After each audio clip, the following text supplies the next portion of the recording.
being patient with me. Of course, for all of you that are either in medical sales or aspiring to get into medical sales, you already understand that schedules are a moving target.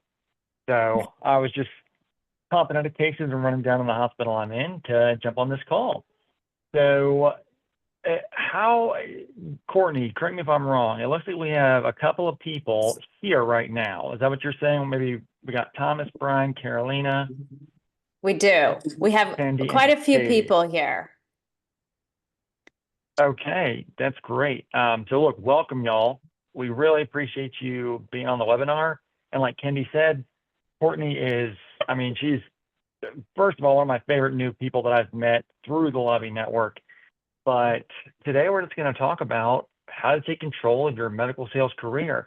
Now, I'm not really great with Zoom, but for all of y'all that are on the call, just raise your hand if you are either trying to get into medical device or not currently working inside medical device.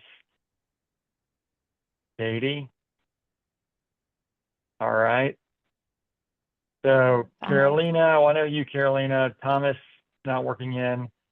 Nancy, okay.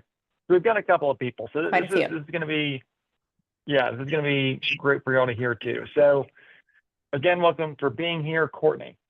Let's start with just what your experience has been like in medical device. Kind of walk us through how you have gotten to where you are today. You have numerous achievements over the years, but I know those didn't always come easily. So just walk us through. How'd you get here?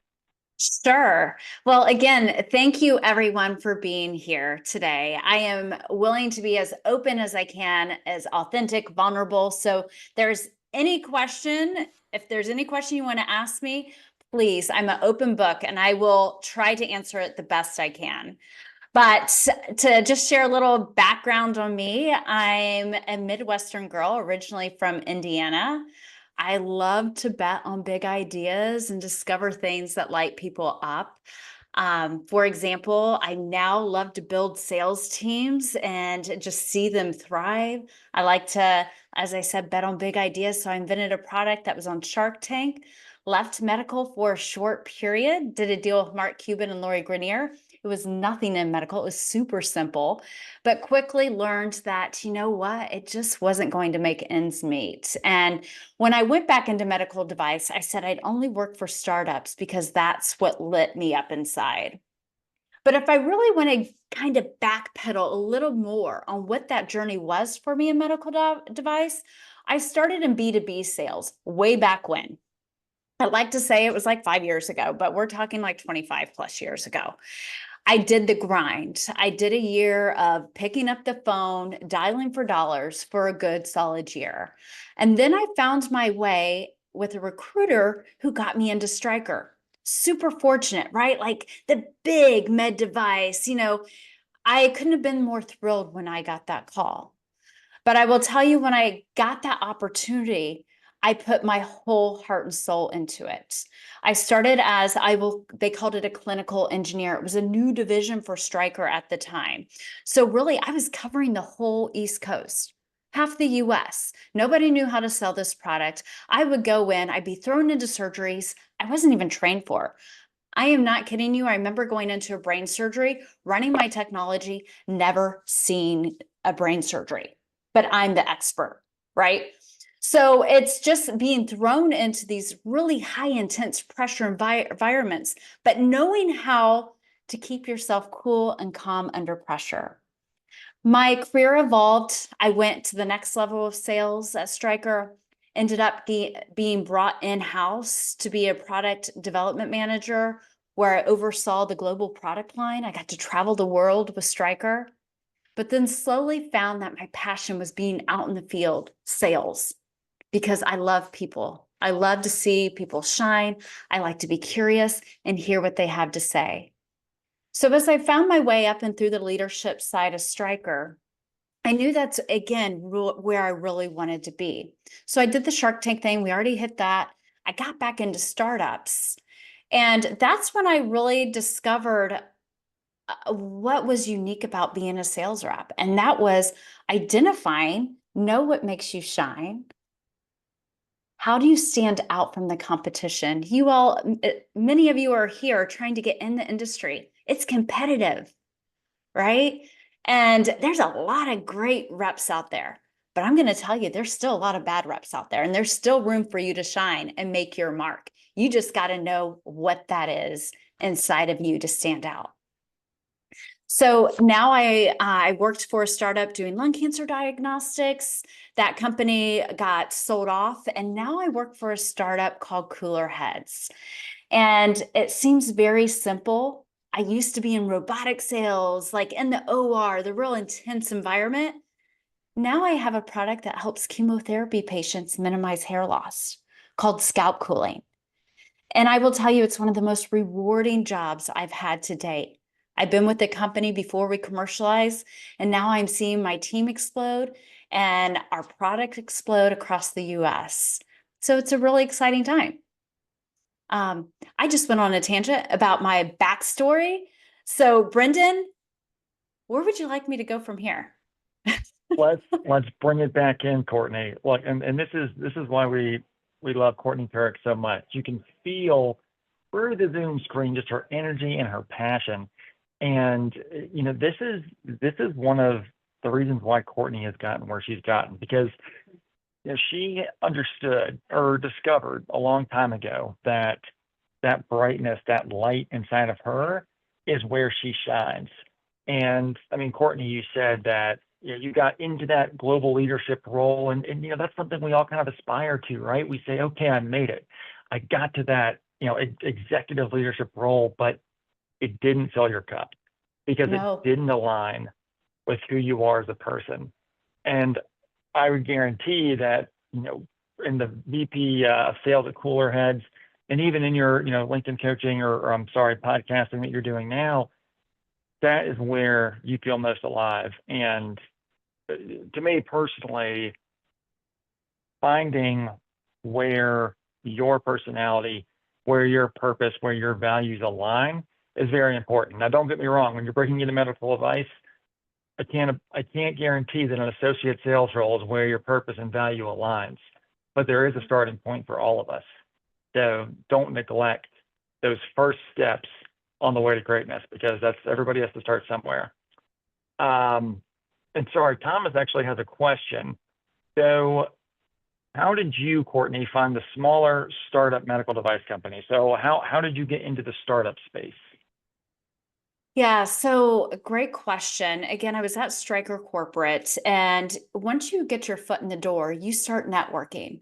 You start surrounding yourself, you find your mentors, and soon you have this full network of people that you can lean into. And the interesting part is the startup I went to after Stryker, I worked with probably about 5 of those people previously at Stryker. So you will slowly find that people in this industry follow each other, right? They follow their tribe, the people that elevate them, the people that make them shine.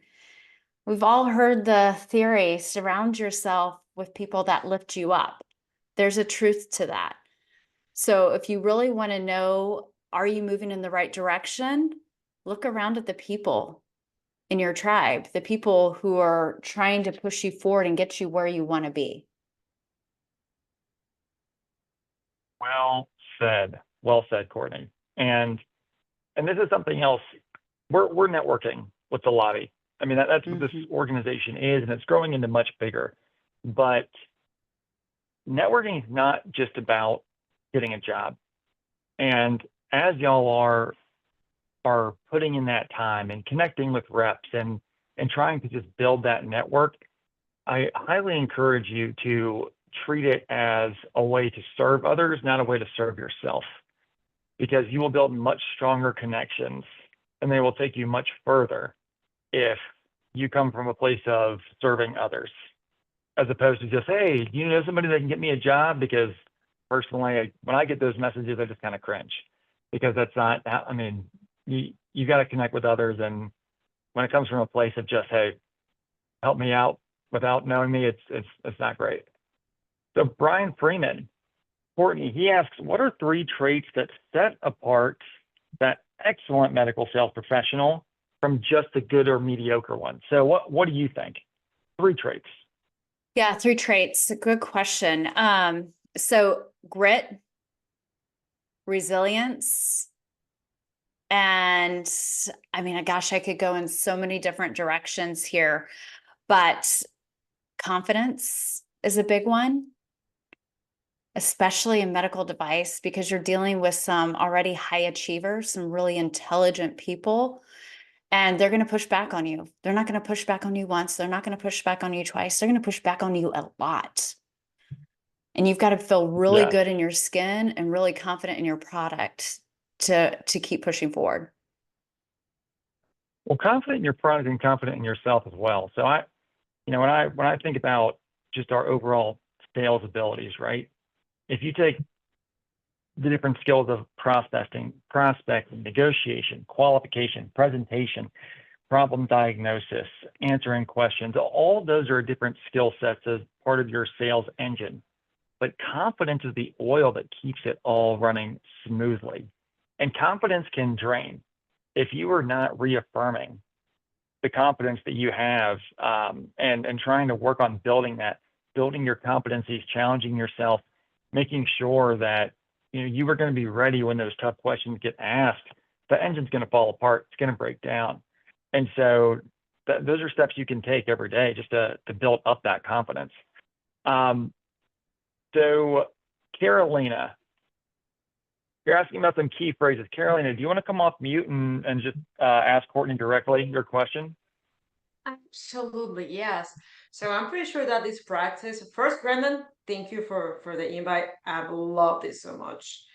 And then I'm pretty sure that a lot of the people who is in this meeting, the same as me, we are kind of like every day as a journey days, like we grab the coffee, we sit down in front of the computer and we look for a job, we apply, and then we try to reach out to those hiring managers.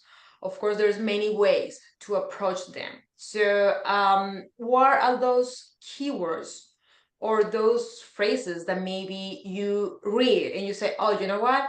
I see gold in this person and I kind of want to help them now, or I just want to skip it because this is another one, the same as the rest. Yeah. So I'm going to go back a little to what Brendan said. Back to not being sold, right? So if you're just reaching out to me and you're searching for a job, it's not going to get my first response, right? But if you reach out to me more with curiosity about the industry and what we're doing and what's made you successful, it's more apt for me to start a conversation with you. Now, if there is, to your point, a job that's been posted and you're following up with that hiring manager for that job, it's important for you to highlight what you bring to the table. Why should that person talk to you? You got to stand out and be different. Remember, it's a competitive space. So how are you going to be different from the other person who's sending that inbox message on LinkedIn? Because I will tell you, there are some days I have 30 plus DMs and I just can't that day because I've got an email inbox for cooler heads that is equally, if not worse, right? So if I click on somebody, I'm like, what is that? A video? Show me your personality. Show me who you are. Show me something different and why I should look at your DM over someone else. Even a voice message. I still feel like a voice message is a little easier, so I will lean into the video a little bit more. But never thought about it. But yeah, show your personality. I mean, be yourself. Don't be like me sometimes, I'm not that way in front of my customers, and I'm not that way in front of a sales meeting. Show me your confidence. Show me what you bring to the table and why I want to have that conversation with you. perfect. Why to Thank give you you a very chance. much. You're welcome. Yeah, that's great, Courtney. And I mean, it's also ballsy. I mean, for you to drop a video message in, I mean, that takes guts. But it also speaks to what you're going to be like in front of the customer for the role that you're applying to. And I always tell, I think I even told you this, Carolina, and I tell others that ask for this advice, you have to treat the interview process like your sales process. And you have to let your ability to sell come through in the interviews. Because at the end of the day, they want somebody that can meet with these physicians and get the POs cut. I mean, let's be real. You're obviously going to help patients, and you want to be passionate about that and care deeply about that. And like Courtney said, that's what most reps do. Most reps already care about the patients. They already care about people. They already want to help people. That doesn't make you different. What makes you different is your ability to get in there and actually influence physicians and surgeons, which is very difficult to do. And in terms of what not to say, I'll give you an example. I mean, this is straight from my LinkedIn messages like in the last week, right? Person just randomly reached out, said, hey, do you know of any positions in the whatever area? Can you recommend me to any recruiters? I'm like, dude, I don't know you. Like, you literally like send me a cold outreach email like that? I'm not going to answer that. And the funny thing is I answer most of my DMs because I do care and I want to help people, but like, you have to take an interest. And I'll tell you, the messages and people that I engage with the most on LinkedIn are ones that have sent me multiple messages that have said, hey, saw your post the other day and that really resonated with me. Thank you for sending that. Or commented on a post and maybe sent me like 3 or 4 messages just saying, hey, appreciate what you're putting out there. Because like you're appealing to my goals. I mean, my goals are to help people. So if you can put yourself in the place of, building up maybe that hiring manager and commenting on their posts or, personally, I'm not one to just reach out to a hiring manager directly. If you are applying for that job, I would much rather reach out to every single rep on that person's team and then have them recommend you to the hiring manager, because you never know what kind of mood that hiring manager is going to be in on a given day. I mean, that message might get lost in however many other messages. And, maybe it'll be good if you follow up 3 or 4 times and then you build a relationship with that hiring manager. But personally, I'd rather get to know the hiring manager through their team first before I reach out. And Courtney, maybe you agree or disagree, but that's what I would recommend. No, I think it's a great idea, Brendan. And I also think back to your point of, even if you send a video or a message to, let's say, the hiring manager, talk about them and what piqued their interest for you to reach out to them. Just don't be like, I see you have an open job. I've got this, that, and the other, so you should hire me. No. Hey, Brendan, I see your amazing background and that you have achieved XYZ. This is what I'm looking for in a leader. So let them know that you have done your research or you're trying to dig in a little further, get a little bit below surface. But Brendan, I love working around the team. If you can get somebody on the team to support you at the top, that says a lot too. Work your network. And also, I mean, guys, anybody want to take a guess how many hires come through referrals? Put it in the chat or call it out. How many do we think?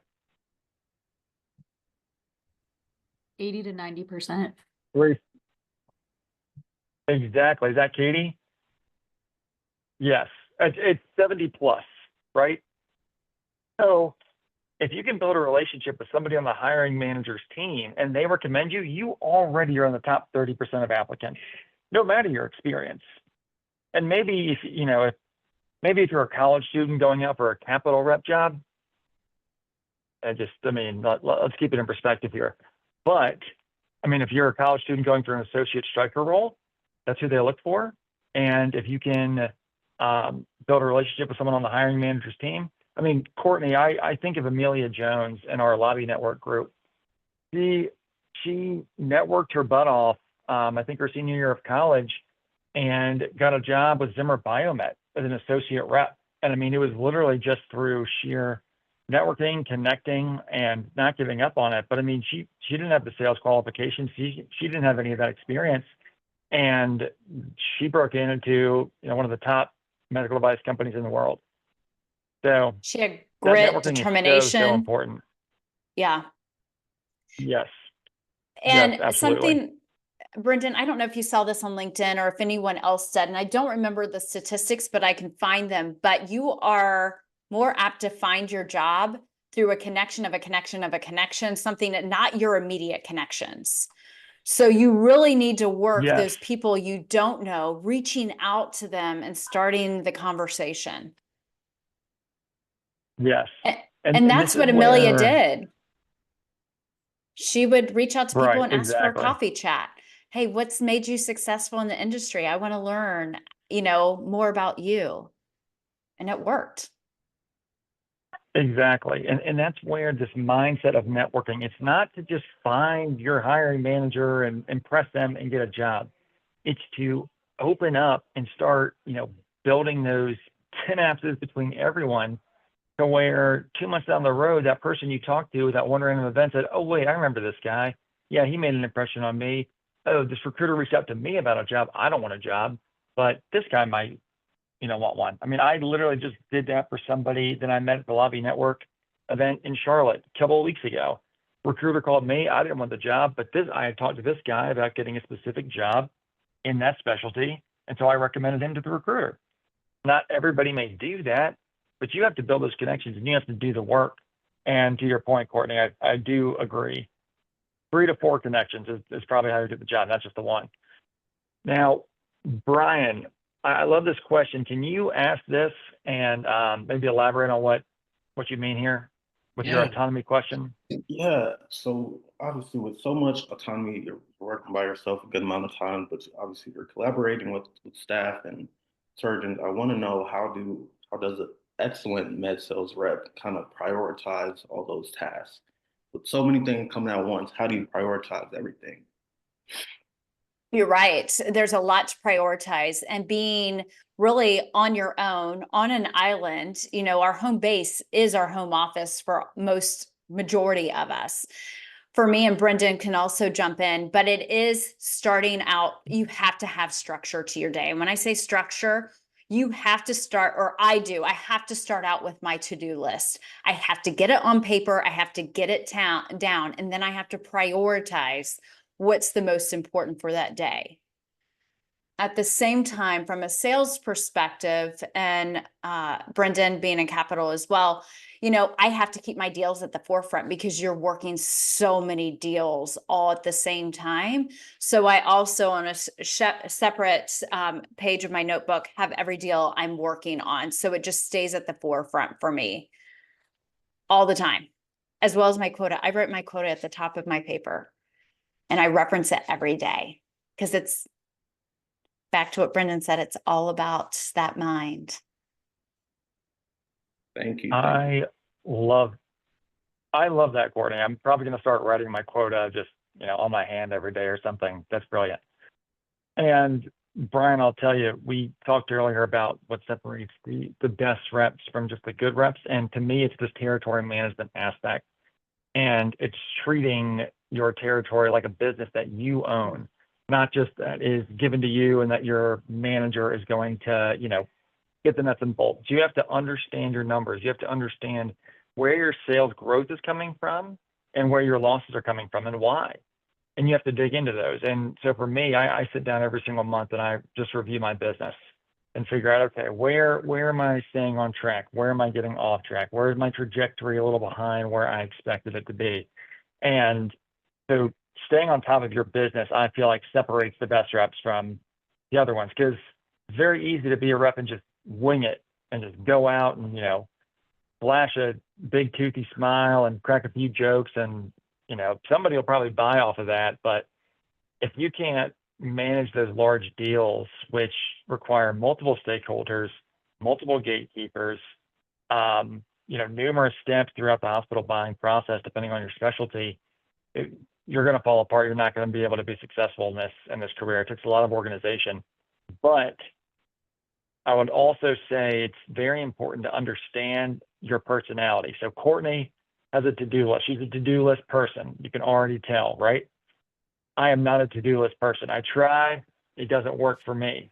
I am a, basically weekly check-in person. But what I do is before every single account, no matter how big, how small, I set 5 different goals. So they may be just challenging a doctor on a clinical question, learning something new about the clinical staff, educating on one of the devices I use. It doesn't matter. And I don't always achieve every single goal, but I always set 5 goals before I go into an account to really challenge myself on, okay, what can I accomplish in here? And not just like, hey, I want to sell something new. No, normally that's not it. It's, hey, I want to look for an opportunity. I want to figure out a way I can add value, not, hey, how can I get something else in the door? Because, well, like we talked about before, you come from a place of self-service. People can feel it. They can feel the desperation. You have to come from a place of serving others. Ooh, sorry. I don't know what's going on with that.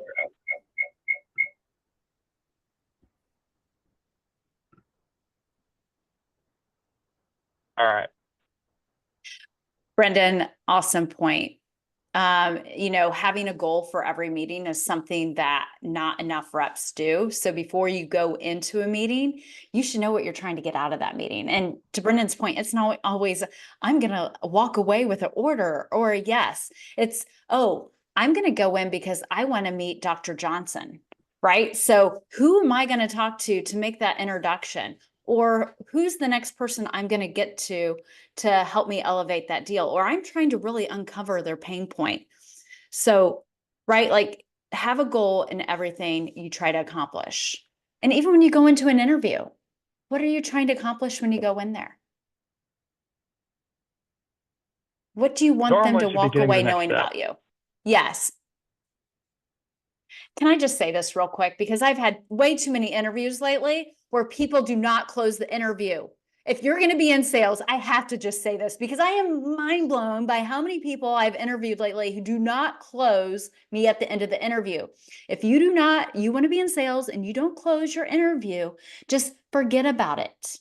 I will not move you on in my world. And I guarantee there's a lot of other managers who will not too. So close your interview. When I was a hiring manager, I would never. That was a red flag, and it disqualifies you. So you always have to ask for the job, ask for the next step. You always have to close. And please, please don't make that mistake if you actually want to be in medical sales. So next question, Olivia. This is brilliant. So Olivia, can you speak up and ask your question? Yeah, absolutely. Courtney, having been through different careers within medical device as well as just different industries, I'd love to hear your perspective on how you balance feeling like, your current job, I'm currently an associate rep in med tech is good enough and it has potential, but you kind of have that itch in your gut and in your intuition where you want to chase your spark and you're looking for more, and maybe exploring new opportunities. But not seeming job hoppy at the same time. So I'd love your perspective. Sure. So Olivia, something I have learned about myself, if I stay somewhere too long, I get the itch. And if I look back at my career path, I know that I have to keep upping my game or I do feel stagnant and I start to want to wonder. So my recommendation to you at this point is I've received 7 promotions throughout my career. Every promotion was because I asked for it, not because an opportunity existed. I created the opportunity. And if you're feeling that way, it's time for you to have a heart-to-heart with your manager or who you report to and know what you want, Olivia, right? Because they've spent a lot of time training you. And I guarantee the last thing they want is you to walk away. But if you don't make it known that you're ready for something more, it's never going to happen. And it might not be an instant promotion, but it might be, hey, Olivia, I'm going to give you this project. I want to see how you do with this. Let's start challenging you to start upping your game more and more. Absolutely. Thank you. You're welcome. And Olivia, I'll pile on there too. So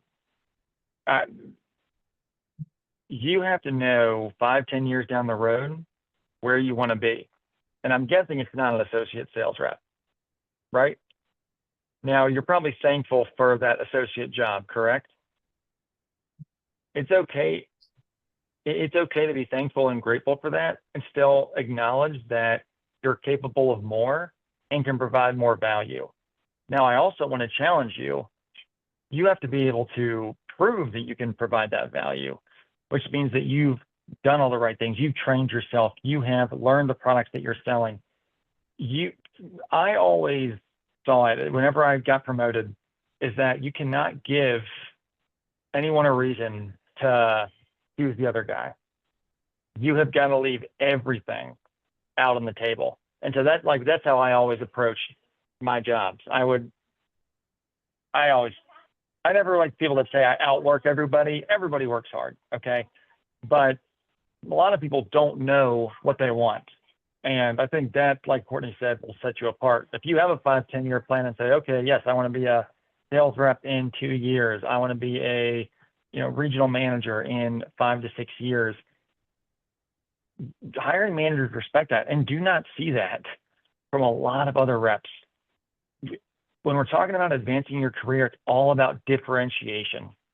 What makes you different? Why should they give you the chance over anybody else on their team? Normally, it's the people that ask, like Courtney said. Olivia, nobody's going to come tap you on the shoulder, very rarely, because there's always somebody else who's going to speak up before you get tapped. Right? So I go into my big motto is be bold, be confident, be you. And a big part of that is speaking up and making your voice heard. Be bold. You got to be confident. It shows. And if you be yourself, you shine. Awesome. Thank you both. I appreciate the feedback. You're welcome. Okay. Thomas Wilson, who I actually spoke earlier today. You want to speak up and ask your question? Yeah, so in the smaller markets like Columbia or Greenville, any recommendations for networking? Because I know there's not a lobby group there's one in Charlotte and one in Charleston, but not here in the upstate or Asheville. So any suggestions for that?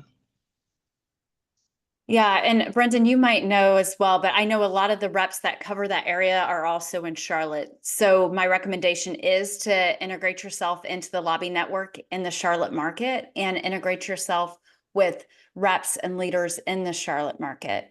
Unless you're looking at more of the joints or spine specific type markets where they're going to have smaller territories. Got you. Yeah. Like for Stryker, would you say, are they more the Charlotte's covering the upstate, or would you say for Stryker they're covering like Columbia, Greenville, and most of the upstate or something like that? It depends what division you're at with Stryker, because there's a gazillion divisions. Like if you're Stryker Instruments, for example, they sell more capital, so their territories are a little bigger. Still in Stryker, they're kind of gotten smaller and smaller, more focused. But like the joints or spine of that nature, I would be looking in Greenville, Asheville area. All right, thank you so much. Right. But You're welcome. And Thomas, to Courtney's point, it's all about that second, third, fourth connection networking. So if you find the jobs on the Lobby Network job board, which I highly recommend everybody to do if they haven't signed up for it, it is free and they have 6,000 jobs. Like it's great. But you can easily find through LinkedIn who works on whatever division of Stryker you're looking for in that area and start reaching out. Start reaching out with well-crafted messages that complement them and don't reek of desperation. Yeah. There's also, I just have to give a shout out to Kat Hurd. She's also a very senior rep who's been in the industry a long time. If you don't know her, connect with her on LinkedIn. She has a lot of great content and also is a great voice as you're trying to get your foot in the door. So Kat, thanks for being here. Thanks, Courtney. Great insight. You're welcome. Thanks. So I didn't realize that Kat Hurd was on the call. Kat, is there anything that you want to share with our group based on all these questions? Sorry, Courtney put you on the spot. Sorry, Kat. Prepared. Hello everyone. All right, I'm gonna go on video. It's a working day, and I was just coming to support Courtney and the lobby. So hello everyone. My name is Kat Hurd. Brendan, it's nice to meet you in 2D. This is really fun. So first opportunity, Brendan and I, we've built a relationship over LinkedIn, commenting, engaging. So to Brendan's point of how you expand your network, right? It's so important to find those individuals that you have commonalities with, and then make those connections. It starts in the comments, it moves to DMs, and then it turns into coffee chats, friendships, camaraderie. Courtney and I have never met in person, but when I had the notification pop up that the Lobby Live was happening, I thought, well, heck, I've got my working day today, so let me go join and be a part of the conversation. So that's really how you want to approach your networking, your engagement, and building that community around you. It really, really, really is an opportunity here in the lobby, on LinkedIn, just in general, for you to find those folks like the Courtneys, like the Brendans, engage in their comments, and then even see who is in their comments that might be interesting people that have connections. It becomes, I tell all my team, so my background, I'm a corporate coach, leadership, business, sales. I had 15 years in medical device, went all the way up to the VP level, and then realized, oh heck, we don't have the right infrastructure for people like you to really excel. So that's what I do now. And I tell all of the folks I work with to build a hub and spoke model. And you've probably built that for your networks, but what you want to do is take a look at your physician's referral networks, I should say, but you want to build it for your own network and build that to say, who do I know? Who are their connections? Who could they introduce me to? Whose connections know their connections? And it becomes this, if you've ever gotten a rock chip in your windshield, you know that unless you take care of it right away, it just spider webs. You want to have that spider web. So that is my insight. I'm going to pop back off video, but it was wonderful to see the both of you. And Courtney, Thanks, Kat. we are just so lucky to have your insight and knowledge. Like this woman here, you know, I get to do this as a day job. Courtney has a real full day job and then shows up time and time and time again to help folks in industry, which is really special. Thanks, Kat. And Brian, do you see her organization back there? See that organization? I don't know if you were on when that happened, Kat, but I'm seeing all your. I wasn't, yes, but I do have, I'll reposition so everyone can see, but this is my calendar. So yes, but if you want to learn more about it, shoot me a DM and I will give you all the scoop. But yes, organization, it's the foundation for sure. That's beautiful. Thanks, Kat. That was great. And see, look, this is what I love about LinkedIn, networking, everything we're doing here at the lobby and elsewhere. LinkedIn is a place where people will build you up for the most part. People will tear you down. It's the internet.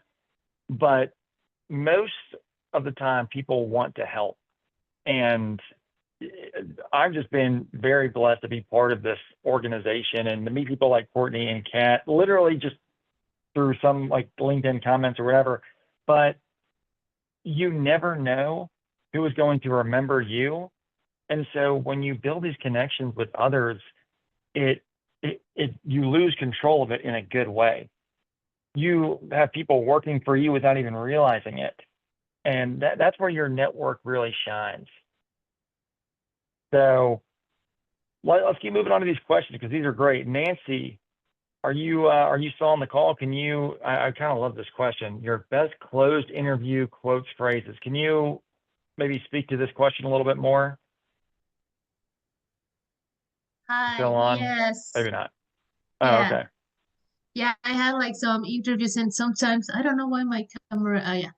Sometimes I don't want to feel like very overconfident when I close an interview. And yeah, I don't want to say, oh yeah, Courtney, see you next Monday and I can start. I don't know. So if you can give us an example of what are the best like phrases that we can use to close that interview, because sometimes you can have a great interview and the end is like nothing. Yeah. And it was Nancy, right? Yes. Nancy, really good question. And I cannot give you an exact phrase, but I'm going to tell you, I want you to listen throughout the interview, pick up what that hiring manager is looking for in key traits. And I want you to regurgitate that at your close of what you bring to the table and why. And, again, stating that, I believe I provide all of those, the grit, resilience, confidence that you're looking for in a candidate. Here's another one. Are there any concerns about me, or you need to get any concerns out on the table, anything, red flags they might have about you before you walk out the door? Right? So you want to know if there's questions, because I could be like, Nancy's never been in sales. And Nancy, I have no clue if you have or not. I'm just throwing this out here. That would be my hesitation, not having any B2B experience. And that's when you come back to me to try to get me to feel comfortable with continuing the conversation on with you. Okay. Does that make sense? Yeah. Yeah, makes sense. Perfect. Thank you. Yeah. You're welcome. And Nancy, I wanted to touch on something you said. You said you don't want to feel overconfident or pushy, right? Yeah. Yeah. Yes. That feeling is what sales feels like. And not that it should be aggressive, but to you, that is aggressive. To a sales professional, that's just you trying to close the conversation. They know what you're doing. Okay. A skilled sales professional is going to know what you're doing. They're not going to think you're aggressive and pushy unless you come off just like super aggressive and pushy, right? Like if you say, all right, I know I'm best for this job. Like, when are you giving me the offer? Okay, that's a little different. I try and phrase it as, hey, I really love this conversation and I appreciate your time. I always want to thank people for their time because it's the most valuable asset we have. And like Courtney said, you have to get those challenges out in the open. And something that I think Mace Horoff is another LinkedIn guru that I would highly recommend following. I think he said this recently, that the maybes will wear you down. So just go for the no. If they give you the no right off hey, I just don't think you're right for this. If you ask them, hey, based on our conversation, it sounds like I'm probably going to be a great fit for this role based on the experience. Does that sound right to you? Or do you feel like maybe there's some things that you're still not confident on, that you're uncertain about? Do you trust that I'm going to be able to come in and bring the most value for your team? Or are you concerned about something else? Because they may just blow you off and say, oh, no, it's fine, because they're just going to ghost you in the end. All right, that happens. No one's perfect. But you have to be able to at least challenge the hiring manager to give you an answer if they're not sure. And it may seem aggressive and pushy, but tell me this, Nancy, how long have you been in sales? Yeah, in my case, I'm from Mexico City, but I have like more than 10 years of medical devices. So my thing is more about to understand the US healthcare system. So that is kind of the challenge that I'm dealing right now. Gotcha. I sit there, and to Brendan's point, like if you don't challenge them back, like, I don't think you're really a right fit. Why do what is it about me that doesn't make me a right fit? Like kind of ask the question back.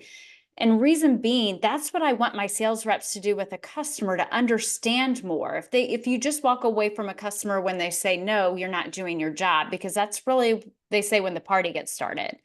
When you hear no, you've got to uncover the why behind it, because you're not going to get better or know how to move forward in the process if you don't know why.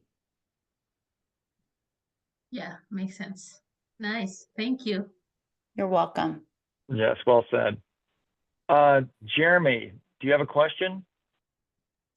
Hi, yeah. Oh. Hi. So, I had an interview 2 months ago in December for an internship, and I feel like I did a lot of what you guys were explaining, like closing the interview and following up, like thank you for your time and stuff, but I still got rejected. And I have been contemplating like the past month if I should reach out and ask like what did I do wrong, or if there's any skill sets I'm lacking, or if there's anything I could do for future possibilities that I could improve on. Would it be too late now to send that and ask that, or? I don't think so. And it's all in your delivery, right? Like be kind about it. This is a job you're interested in. I'm just reflecting on the interview and the process. And if they had any recommendations for how you can improve for future opportunities, they might respond, they might not, Jeremy. And just, it doesn't hurt to try. Okay. And if I remember you, I'm going to respond back. There's many times I want to share my feedback, but if you don't ask me for it, again, no offense, I'm busy too. I'm not going to go out of my way and be like, I know this guy's got a lot of potential, right? But we've already closed on, I've moved on, I got to keep going. But if they reached out to me and asked, I absolutely would share my thoughts. Okay, cool. I'll reach out to them then. Yeah. Thank you. And I'll tell you You're what, welcome. Jeremy, I'm going to remember somebody that reaches out. So, maybe I was wrong about you the first time. Maybe the person I hired didn't work out. Maybe I'm willing to give you another interview now that you've shown a little bit of persistence and resilience from bouncing back. Also, that interview that you flunked 2 months ago, how many other interviews have you had since then? None. So I got hired for another job and I've just been trying to focus on that one. Oh, okay. Yeah, well, that's I mean, the I goal. still would like So- to do the internship because Persistence pays off, like Brendan said. Like just because you got no, I mean, there is a fine balance. You don't want to annoy the heck out of them, but continuing to follow up every now and then and check in and hey, are you looking for somebody? This is still a company that I'm passionate about, or your leadership, XYZ. I love that. And it keeps people at the forefront for me. I mean, I was And thinking worst about, case scenario, yeah. sorry, Courtney, I was saying worst case scenario, they just ignore the message and nothing happened. Like you have nothing to lose. that's true. Like they already rejected me, so. Right. And rejection's a part of life, but the best part is you want to know how to improve. Yeah. And that says something a lot. That says a lot about you. So take the risk, send the message. But, I want to highlight this also. I'm recruiting for an area and this woman reached out to me and it's been months. She was staying at the forefront. Well, she hasn't sent me a message in a while. I can't remember her name. I would talk to her again if she reached out to me, if she stayed at the forefront for me. So if that makes you kind of think, should I reach out? Should I not? I would have another conversation if she reached out to me. But I honestly, if I wanted to search for email, I could. But reality is, if she wants it bad enough, she's going to reach out to me. Like we said, treat the interview process like your sales process. If a buyer told you no, would you just not follow back up? No. You're going to go back into that account. You're going to follow back up with that position. You're going to find a new way to talk to them if you're any good and if you want to succeed. So why would you just let an interviewer off the hook if you actually want to work for that company, right? It's the exact same thing. So let's move on a little bit. Thank you, Jeremy. Heidi, can you speak up and ask your question? I think we have time for Heidi and then Carolina again. So here, Heidi, if you could speak up, please. Yeah, hi. So I currently work in the medical device industry and I'm doing more of the clinical support. My background is 10 plus years doing clinical stuff. But I have recently been told a lot that I would be good in sales. And it kind of took me as a shock, but now I'm kind of curious. and the company that I currently work with, like our territories are already divided. I already have a sales rep that is running it. So, you know, if I do want to explore this and pursue it, how do you get into a space that I isn't so specific, if that makes sense? Like I work in the vein space right now. It's a very specific thing that I'm doing. So say I wanted to look at sales for ortho or, you know, something else. Like, do you have any suggestions for that? Or what's the likelihood to do that? I think the likelihood is very high. I mean, you're in the vein space, and I don't know where in the vein, if it has to do heart related, and no need to tell me. But that's a really intense environment. And if you're doing that already and you're trying to get into the ortho world, I would definitely take a look at you because you already know what it's like to be under pressure. Now, the question is, do you really want to sell? Or I think what is so. driving you towards that? Yeah, it just growth within my role. Like right now, I'm just doing clinical stuff and I would like to advance.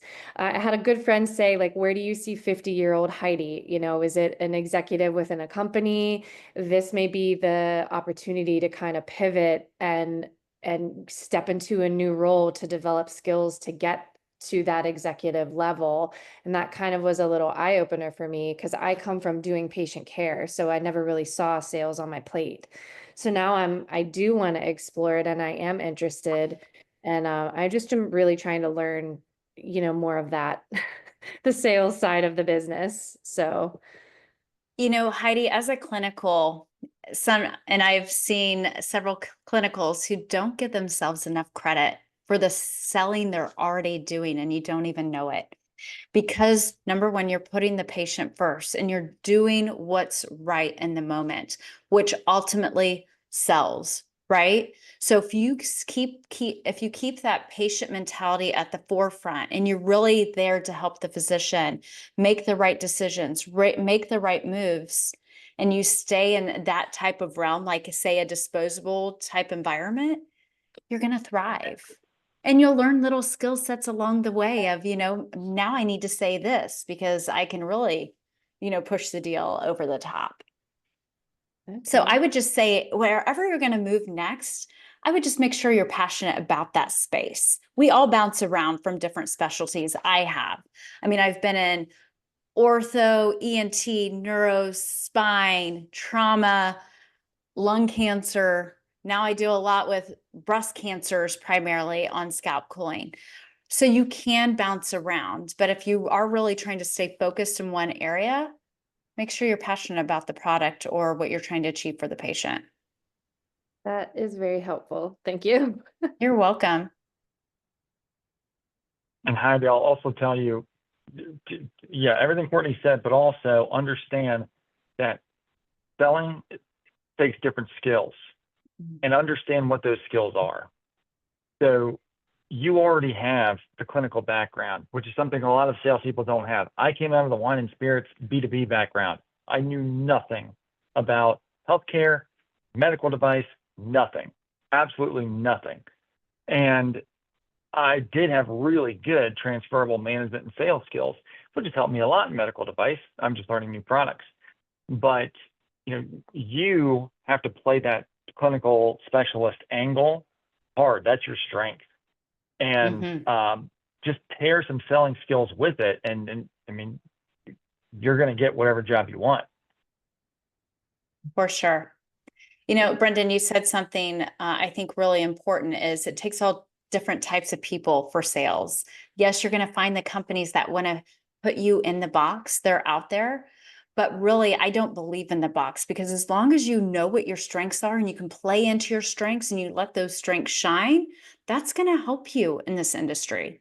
So I would make the investment in the strength finder, know what your top 5 strengths are.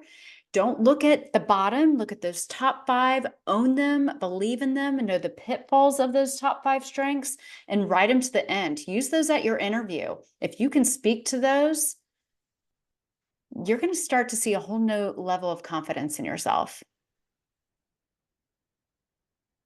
And we have just a couple minutes left. Carolina, I know you have this question here. Let me just paraphrase for you. So pharmaceutical sales going into med device can sometimes get a bad stigma. Courtney, what are your thoughts? Completely, and both ways. If I wanted to go into pharma, I interviewed for a pharma job when I lived in Denver way back when. And they said I didn't know how to work hard. I was so offended. But it goes both ways. You hear it from both sides.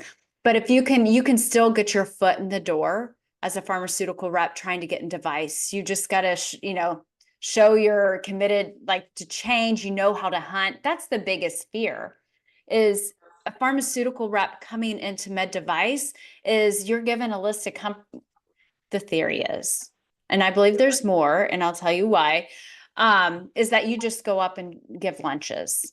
Well, you know what I think about you now doing what I do is you know how to build programs. You know how to go into an office and market. You know how to go in and help grow that practice for that doctor. That's a skill set.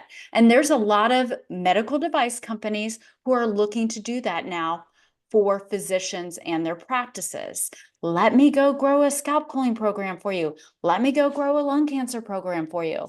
It's happening. So just know how to pivot and push it in that direction in the medical device space. Thank you. You're welcome. Yes, well said. And then Corey, your question, any benefit in networking outside the locations you want to work in? What do you think we're doing here? I love my job. I don't want another job. I love what I do. Courtney loves what she does. But here we are networking with, others in the medical industry, because to me personally, I'm just very, very curious. I want to know what else is out there. I want to know what other people are going through. And also medical device is just cool. And depending on the space, you're in very cutting edge technology, using cutting edge technology, cutting edge robotics. AI is becoming a big part of our industry, even in gastroenterology.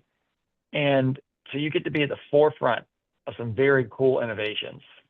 So yeah, network outside your industry, see what else is going on. Doesn't mean you want to leave. Okay. It's about the people too. Making those connections and Yeah. exploring. Everybody's got an awesome story, and it's really I so enjoyed getting to meet Brendan more. We've never met before the lobby, and I think he's an amazing sales rep. I only imagine he is just by the questions he asks me and the curiosity he brings every time we talk. So I'd vouch for him any day. That's awesome. Well, thank you. Yes. So Courtney, it's 5:00. Any parting words well, first of all, thank you everyone for being on this call. You're just an hour investment. This has been like a masterclass from Courtney on your medical sales career. But Courtney, parting thoughts for all of the wonderful people here today. Absolutely. Number one, get your head straight. Know what you bring to the table. Know what makes you unique, and know your strengths. You've got to be confident in yourself. You've got to reach out, be bold to people, and you just be authentic and be real. People like to buy or work with people who they like, right? So just keep that in mind. I always use such a simple analogy. We all wake up and put our pants on in the day, right? We're all very, very much alike, more than we know. So just go be yourself. If you have any questions, I'm here. Reach out to me. Use the lobby network. There's nothing better than face-to-face interaction if we have a meetup, right? So go meet people. And if you want to hear about other bold connections, I just launched my podcast, Bold Moves, Confident Choices. Take a listen. There's some amazing leaders on there. So thank you so much for having me, Perfect. Brendan. Absolutely. All right. Thank you so much for everyone that joined. It's 5:01. We're going to get off. Next Charlotte lobby event will be in April, and look out for details on that. Thank you, everyone. Thank you, Have everyone. an awesome night. Thank you very much. Bye. Thank you guys. Have a great day. Thanks. Thanks.